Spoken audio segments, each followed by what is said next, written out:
Welcome to my Hebrew channel, Miel, Hebraica, Hebrew honey, and we're still looking in Ruth 2, verses 17, 18, and 19. These verses are sort of what we would call transitional verses. They're the verses that bring Ruth from the field back to town and to speaking once again with her mother-in-law, with Naomi. And first of all, just short description of her beating out the stalks of grain, harvesting the grain, gathering it all up into her matiah, and that's the robe or the cloak. That's a very common piece of clothing of the Middle East. All Middle Eastern women basically have the ability to carry, not all, but many of them do have the ability to carry heavy loads in their cloak. It's one way of transporting just about everything you want to carry. But probably she used it a whole lot, carrying all her stuff from Moab over here to Bethlehem. So it's a very interesting literary structure here. You have Ruth working, clearing out the grain, putting the grain in a robe, carrying it back to Bethlehem, to the town, and then speaking about what she'd done throughout the day. And there's Naomi just waiting and waiting, and finally has to ask the question, who did you work for? Where'd you work? What'd you do? And the answer comes right at the end of verse 19, the very last word of verse 19. Hold on, and we'll find out what the key word is here at the end of verse 19.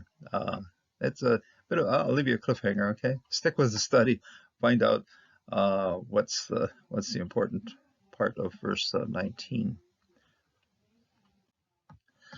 So she gathered. This is the laket, and older translation called this gleaning, harvesting, or gleaning, gathering.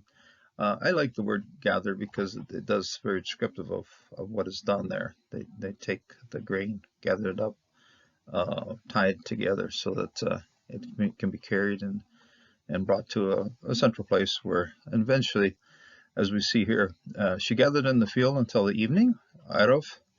Evening in Hebrew is the setting of the sun. In other words, sun starting to go down, and right at the transition of if there's still light, it's Erev. If it's gotten dark, then it's Lila. So, and that's the close of the day in the Hebrew thought. In other words, till the close of the day, till the end of the day, okay, until evening.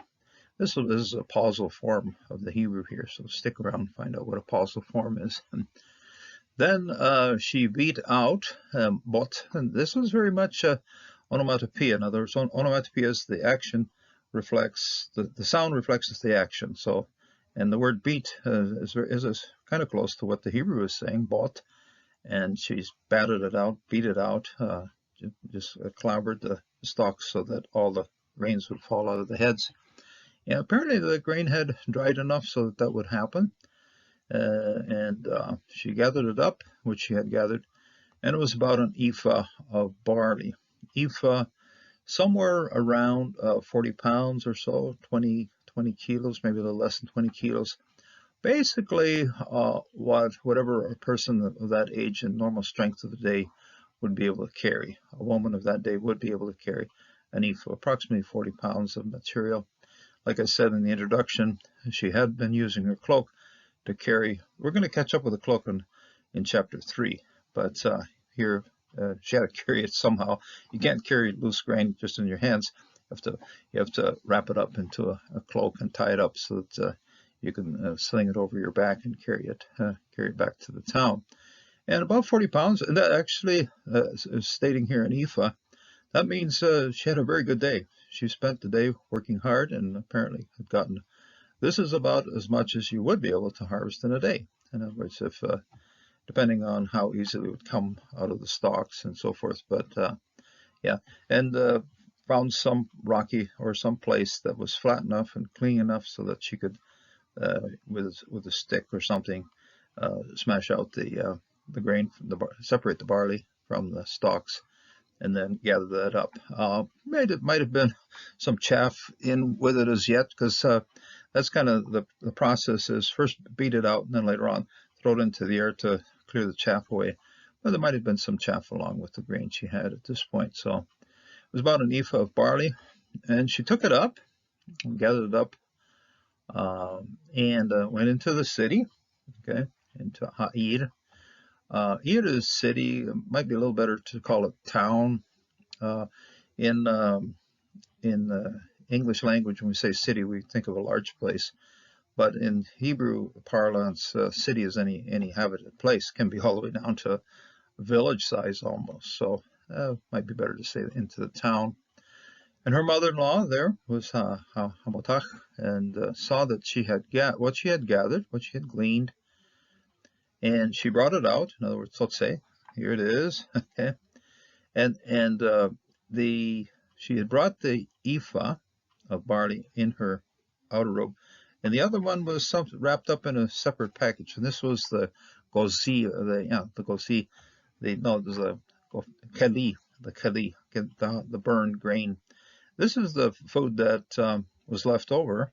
Same verb is used here as was used previously when she had finished eating at the house. And so this is the kali. This is the burned corn, or the burned grain, burned or fried grain. And so she had some left over, and she was satisfied from that meal. And now she had taken care of it so that she could give it to her mother-in-law. I think I mentioned something like that when we looked at this the first time around over there beside the workers. And her mother-in-law said to her, "Where did you gather today? Where did you work today? Where have you worked?" Okay, both things, laka and asha. And blessed be the man. Now, she's making some assumptions here. She said, "Oh, you're going to meet somebody." Oh, okay. Blessed be the man who took notice of you. The Hebrew here is kind of interesting because it's probably a literary method here to just sort of leave a couple of words hanging there, so that in fact many of the translations will be blessed by the Lord is the man, and they do this because you're going on to verse 20 and you're going to find that there the Lord bless, okay, but here it's just simply blessed, okay, Baruch, and then Yehi, and then Mikreah. Blessed is the one who took a notice. Okay, blessed is the man who showed some interest, who took notice. And then she reported to her mother-in-law with whom she had worked. Okay, she had worked along with somebody. And then she said the man's name, Shem, very simple here, very, very simple, straightforward Hebrew. Man's name with who I worked, Ashiti. She had worked, Ashita and Ashiti. Same verb here. This one's going to be third person singular feminine. This is going to be first person singular. It's in this one say. They are actually both suffix forms of the verb. So just to stick around, you'll see how this one's structured. So with whom she had worked, and she said the man's name with whom I worked today, Hayom, and this day is Boaz. And I said in the introduction, the key word of the whole sequence here, and the one that her mother-in-law is waiting to hear, asking about, wondering about, okay, what's happening? Boaz. Okay, and then the next series of the next 4 verses ending this chapter is a whole matter of Noemi explaining to Ruth and determining just what the roles are here. This man is Goel. This man is a redeemer, kinsman redeemer.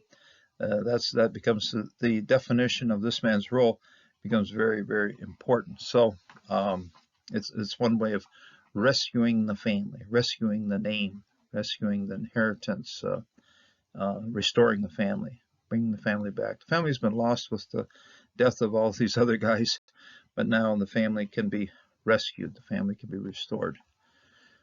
So let's get on a little bit to the Hebrew. And here it is, Telaket Bashde ad Ha'aref. Okay, Telaket, this is, and she worked, this is Laka.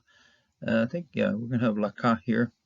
When you see it like this, you almost think, oh, that's a preposition of purpose. No, it's this part of the root, okay? Lakata. And she harvested, she gathered, she had gleaned. Telaket, and then she gleaned, she gathered. Telaket, and that's a third person feminine prefix form here. Telaket, she gathered. Bashade, in the field. This is a pata, which means it's a definite field, the field of Boaz. And it's not just some field, but the field, this field, that field. Okay. Telaket, Bashade, Adha Arif. I said this is a paused form of this word, and it's just simply the pronunciation. This isn't more or less anything like that. You do have the key accent of the verse. Okay, now most people, especially in Spanish language, thinking of accenting just simply over a single word, but this one actually is an accent to divide up the verse, and so you're going to see a period here at the end of the translation. Ve'adha arif. And with this atna on here, it's a double sigol when it's just in the root. If you look it up in the roots of a Blue Letter Bible, when you look it up in the root, it's going to be ayin sigol, resh sigol, bet. Okay, so that's bet. But this one is a kametz, and it's been boosted or it's been strengthened because it's the pausal form of this particular word. So, and this is the logical division then of the verse. We're going to see the atna, as the Masoretes use this in a nice way to define what's happening within verses, and we see it here again. So, telekat, teleket bashte, ha'arif, in the evening, vatach, vatachbot, okay, vatachbot, tachbot. I'm going to leave this one as a silent shava. Yes, it is silent. Tachbot, and she beat. Okay, bot is to beat, to strike, to hammer, strike. And apparently there was a place on the ground, probably sort of a flat stone, in which she could hit it with a stick or something, and then clear the grain out of away from the stalks. She didn't have to carry all the stalks and stuff back. She just wanted the grain. The grain is the edible part of the plant. V'tachbot et asher liktach. We've seen. Okay, here's a really interesting. This is a really good teaching moment right here. Telaket. This is, and she gleaned. She gathered. Okay, and this tau right here, in a prefix form, it will be the feminine prefixed form of the verb, and then she gathered. The narration is reinforced by the vav. Okay. In fact, some of the books would try to say, okay, this vav is converting this to a past tense.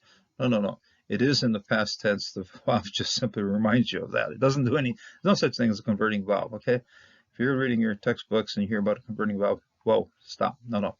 The time has been set. The vav just simply emphasizes or takes note of it. Okay. Telaket, and then she gathered, and then lekach. So same verb. Okay. The verb is lamed koftet, lamed koftet. This tau is a prefix, feminine prefix, and this is the hey here is a feminine suffix. These are both verbs and indicative verbs. Now, your Blue Letter Bible, other books are going to call this one an imperfect. They're going to call this one a perfect. Those are very unfortunate ways of stating something. The tensing of these verbs are based on the context, and I much prefer, personally, when I'm teaching and when thinking about it, in fact, this is the prefix form of that verb, this is the suffix form of that verb, and these will work in the time that they're designated for having the tensing at the time based on how they're functioning within the passage. Okay? So this is where they are. That's what they're doing. And then she gleaned. Okay, lakata. Tabot, and then she beat out. And incidentally, these are very similar formations or morphology of the verb. And then she gathered, and then she beat. Okay, so the tau here, the vav, same thing, tau, same thing, and just simply different root of the verb here. To gather, to glean, and to beat. Okay, ha, bot. To beat on it. Okay, to be a bat, bot. Okay? It. This is a direct object marker. We're going to see it quite often through the passage. And now this one is its function very simply is to, okay, what did she beat on? She beat on what she had gathered. Okay, so that's this one just indicates the accusative function of what's here. If you take a look here, it's asher likta. That means that which. In other words, direct object markers indicating an accusative action of a verb can also function in front of phrases. So this is just a short little phrase as to what she had gathered, and so direct object markers work for small phrases as well, or subordinate clauses, if you want to call it that. Well, he, and then it happened, and then it so was, it was. Okay, about Ephah. Okay, now Ephah here is Aleph, Yod, Pe, Concametz, and Hey. So Ephah. This is an Ephah, like I said in the introduction, approximately 40 pounds of grain and about 20 some kilos, or less than 20 kilos or so. About as much as someone of Ruth's, just if you take the average female person of that time or even today, what they would be able to carry. So as much as she could carry, actually, in a sense. Okay, Ephah. She'orim. She'orim is an interesting word. It's barley. It's in the plural. Okay, barleys. In English, we're going to use a singular verb for something that is plural. Okay, barley, the barley grains. Okay, shorim. She'orim is actually the hair that's on your head. Okay, boom. The barley, or the grain, the plant that has the hair. And the reason for that is that when barley grows, it's got spikes sticking out all over the place. Okay, so this is an ephah of hair. What kind of hair? Well, the hair that was on the barley. When you beat it out very thoroughly, the hair doesn't stay on the grain. Barley, if you buy it at your local co-op or store, it'll just be a simple grain, because by the time you process it, you're going to lose the long stalk that's on the end of each one of those kernels. So shorim, that's the barley with hair on it. So it's a kind of interesting way to talk about. At the end of this chapter, they're going to mention wheat, and that has a slightly different designation. It's a different grain, of course. So it matures at a different time as well. So barley is one of the more resistant type grain. Can handle drought better, can handle salinity in the ground a little bit better, and so when times get tough, it's the barley that will probably survive, whereas the wheat, flax will generally do fine. Rye, of course, can grow very, very dry conditions, but rye doesn't produce a whole lot. Rye seed's a very, very small seed, whereas barley is the one that you're going to depend on the most in terms of how you're going to feed your society. So barley, shorim. And she lifted it up. Okay, tesha, watisha. The root here is nasha, and among Hebrew scholars, and so this is the nasa verb. If you can look it up in the dictionary, nun sin aleph. Okay, nun sin aleph. The nun here has suffered a pharisee, disappeared. Very normal for this particular verb, and so this third person feminine prefix is added on front of this particular verb. It's used a whole lot when sort of key things. This here, it's just very simply, she just lifted up the robe with an ephah of grain in it. It's a very simple thing of what happened here, but also means hey, this is the next step of what's happening, and it's used.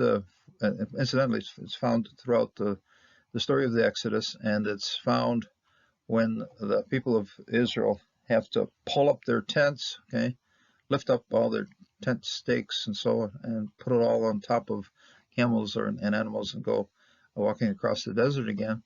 And so it's one way of saying, okay, an important phase in what's happening.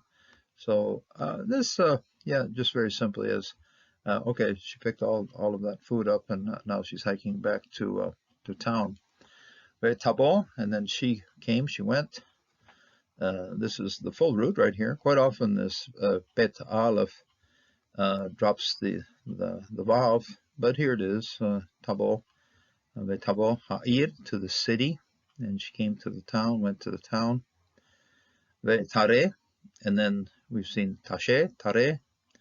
This one's C. Okay, now who is seeing it? It's ha-motach. Okay, ha-motach, ha-motach. That is the mother-in-law. The motach is the mother-in-law. And what we've had here is the root of this particular verb is the resh aleph hey. Okay, the hey has disappeared. And you find that quite often. In this one here, there was a pheresis. In other words, when the tau was added in here, it replaced the nun that should have been here, and then it finished it out with the shin aleph. Here, when this one was added on, there was nothing here to start with, but you had the resh aleph hey, and the hey took a hike, suffered assimilation, gone. And you see that's quite often. For some reason, the Hebrew like to have 3 letters for their verbs, and they will sometimes arrive at that by just dropping the last letter of the root, which it did here. Again, simply got it down to three letters in the root. This is the conjunction in front of that, tere. And then she saw, and the mother-in-law, hamatach, et, asher likach, that which she had gleaned. This one's still a direct object marker. So, and then again, like I said before, this is the clause that receives the action of this verb. So this verb has we saw the action verb in the previous time in beating out, and this is the action verb here is to see or look at. And then she looked at what she had gleaned, what she had gathered. And then she brought it out. Now, we're still working on third person feminine prefix forms right here. And in this case, the holum in here gives it more of a reflexive sense. Totse. The root itself is tzadik aleph, yod salat aleph. The yod's been replaced by the vav, and then she brought out. Okay, but titen. Okay, and she gave. The root here is natan. Okay, nun tau nun, and that first nun has been dropped by pheresis and been replaced by the tau. So this is tau, titen, and she gave lach it to her. Et what? She had asher, et asher, ho tira, ho tira. What was left over? This is exactly the same root that we saw just as the meal was ending with Boaz there. Boaz gives her apparently a very nice package or bag full of something, jar full of kali, burned grain or roasted grain. That's a better term is probably roasted grain. Good ancient snack, probably in many places still useful to this day, and that's what they would do. So hotira, okay, now means that wow, she did get plenty of food, and now she's willing to store it, willing to bring it back, and willing to share it with her mother-in-law. The same verb, and we saw this verb at the very end of the verse where she receives that kind of food, and we see it again here as she shares that kind of food. Mish behach, from her meal. It's more than just a simple meal. And incidentally, I went to check the Vulgate here. Saturata, the meal that saturated her, the meal that was more than sufficient, more than enough, plenty of food. And I think in some of the other translations, I'll probably, I think maybe I did approach this or cover this. The meal that was enough, okay, and the meal that was plenty. So she's received plenty, willing to share it with her mother-in-law, mishbeach. That is her meal that was a saturated meal. Vatomer lach hamotach, and then she said, this is a feminine prefixed form, Vatomer lach, tomerech, tomerach, Vatomer lach, Vatomer lach. Okay. I was sort of expecting accenting over here, but see the accenting over here, tomer lach. And she said to her, the mother-in-law, hamotach. This is then the subject of this particular verb here, female prefix form. And then she said to her, and this was speaking to her would be the mother-in-law speaking to Ruth here, lach, to her. Eifo, where? Okay. Eifo is interrogative, and then, so that's why I have the question here. Eifo, lekatech, where did you gather? This is the feminine, well, yeah, it's feminine ending. Actually, it's kind of hard to pronounce it. Lichtech, lichkat, lichkat, lichkat. Okay, lichkat. Where did you gather? You. Okay, that's his second person suffix end. The root is lamed kof tet, and then the tau with the shva is the suffix ending of this particular verb. Where did you gather? Hayom, today. Ve'ana, okay. I looked this one up. It just simply means where. Okay, you got where and where. Now you have where here, eifo, which is a question again, where, and ana is where. But if you look up how this one is used, it's almost always used in an intensive set.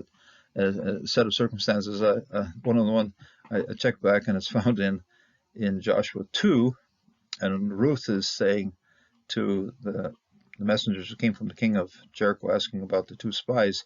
She says, I don't know where they went. So there are 5 women in Matthew's genealogy, okay? Tamar, Rahab, Ruth, Bathsheba, and Mary. And they share some things in common. And one of those happens to be this particular question: where is it? Where does this happen? Okay, I don't know where they went, and where did you work? Okay, Ana. Okay, in other words, Ana. I think you should put an exclamation. This is the letter. This is the word that would get all the emojis if you're going to put emojis around the word. So Ana Ashit. Where did you work? Oh, where did all these things happen? I see a lot of grain, and you're sharing some good snacks with me. Where did all this come from? Okay, explain yourself. How come you're carrying around with so much stuff? Okay, Vena Ashit. Yehi, and then this is sort of a hortatory, or may it so happen. Okay, Mikarech Baruch. Okay, the one that is blessing. And may it be, so blessed be, okay, hear the word be to happen, or be, may it so happen, or may it be. Yehi, okay, Yehi is, it can be used in hortatory sense. You see it that in Genesis chapter 1, right out when Jehovah is talking about let there be light. Yehi or, let there be light. Let it be, okay? May it be, okay? Yehi or vahi or. And so, yeah, this is it's a prefix form of haya, and third masculine singular form of yehi. So may it happen, okay? Let it happen. Yehi, mikarech, whoever noticed you, okay? Whoever took notice of you, whoever saw that you were a stranger. The word stranger and notice is the same thing here almost. Mikarech, whoever noticed you. Baruch, blessed be. Blessed be. Okay. Baruch, Baruch, Baruch. Abba, Abba, Shimon, and I. This is a very well-known word used for exclamations and salutations, and just simply, filling the space when you want something to say. In Hebrew, you're going to say Baruch. Okay. Vahi, Mikarech, Baruch. He be blessed. Some of the translations in this verse will also start including right away the word the Lord, but that comes because that's what happens in the next verse.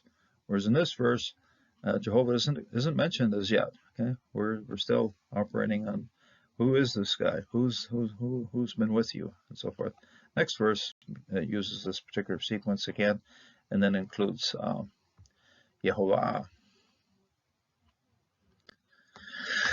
And Ruth reported to her mother-in-law, Taged, Lem Hamatot, and so Taged. We've seen this verb before. You might not recognize it because the initial time that we saw in this chapter 2, it was Huged, Hugad. Okay, Huged, Hugad. It's a verb based on a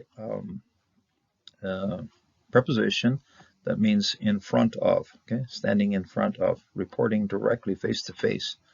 So often translators will just say, "Oh, she told," but it's more of reported face to face. Okay, she was there standing face to face with Naomi, and she gave this report. So taged, okay, third person feminine prefixed verb of stand in front and report. Le hamotach, this is to her mother-in-law of her. The peek inside the hay, or helps us reminds us that this is a suffix personal pronoun on the end of this word here. Hamot is the mother-in-law, and then lamed is towards or for hamotech. Et asher. Now, we've seen this word here as used as a direct object marker for 2 or 3 occasions in a row, and we get to it this point, and you go, is that still? I mean, the previous time that I explained this type of phrase was a direct object marker, but here a little bit more is happening. Okay, and I'll tell you, one of the things that has been frustrating in my Hebrew career is trying to separate out when this word is a simple preposition and when it is a direct object marker. Okay? Looks like an object marker, seems to be working like a direct object marker. Seen that in the previous verses. You want to go back and check that out again. However, this one, in this case, it isn't still has probably some of the direct object marker function to it, but it is mostly the preposition with. Okay, et asher ashita, with who you were with him. Okay, so actually, if you wanted to just leave this imo with him, you can have the prepositional force of the word right here, and this one kind of helps you along. And you could leave it as a direct object marker and have the word with come entirely from imo, with him. Okay, so but et asher ashita imo. Direct object markers are they've probably in the structure of the language began as prepositions, but prepositions that have the functions of just showing which things receive action of the verbs. Now here it's et can be also with whom you did or you worked, and with him, with whoever. Vatomer, and then she said, Shem, name, the name. Okay, here's the name. Wait for it. It's coming. Okay, Aish, of the man. Okay, this is a man with a definite article on the front of it. Comments because Aleph doesn't take a dagish, so you get Aish, of the man. Asher, which Ashiti, which I worked with. Imo, with him. Okay, with him. Hayom, today. Okay, Boaz is Boaz. Okay, so very interesting, very direct passage here of what's happening with what happened with Ruth and her report now to Boaz. Boaz now becomes front and center in the mind of Naomi. The next 4 verses are all the discussion of Naomi, determining really what should be done so that Boaz fulfills his role of Goel, of his role, kinsman redeemer. So he's all of a sudden becomes the center of attention for Naomi, restructuring her life and rescuing her family. So he is a very important part of the story, and here even more so. So here it is, the reading, and I've done a lot of explaining, so I'll probably just simply read it right through. Teleket Bashade ad ha'araf ve'tehabot et asher likata vehi ke'efa sho'orim ve'tashe ve'tabot ha'ir ve'tere hamotach et asher likata ve'totse ve'titen lach et asher ho yetra mi shiva va'tomer lach hamotach efo lekatech hayom ve'ana ashit yehi mikriach baruch ve'taged lehamotach et asher ashita imo va'tomer shem ha'ish asher ashiti imo hayom Boaz. As I said, very beautiful passage, and we find quite an interesting relationship between Ruth and Naomi. Ruth is still very much in the role of caring for her mother-in-law, and now her mother-in-law is looking to what's happening in the society and what means or methods can be used now to rescue the family.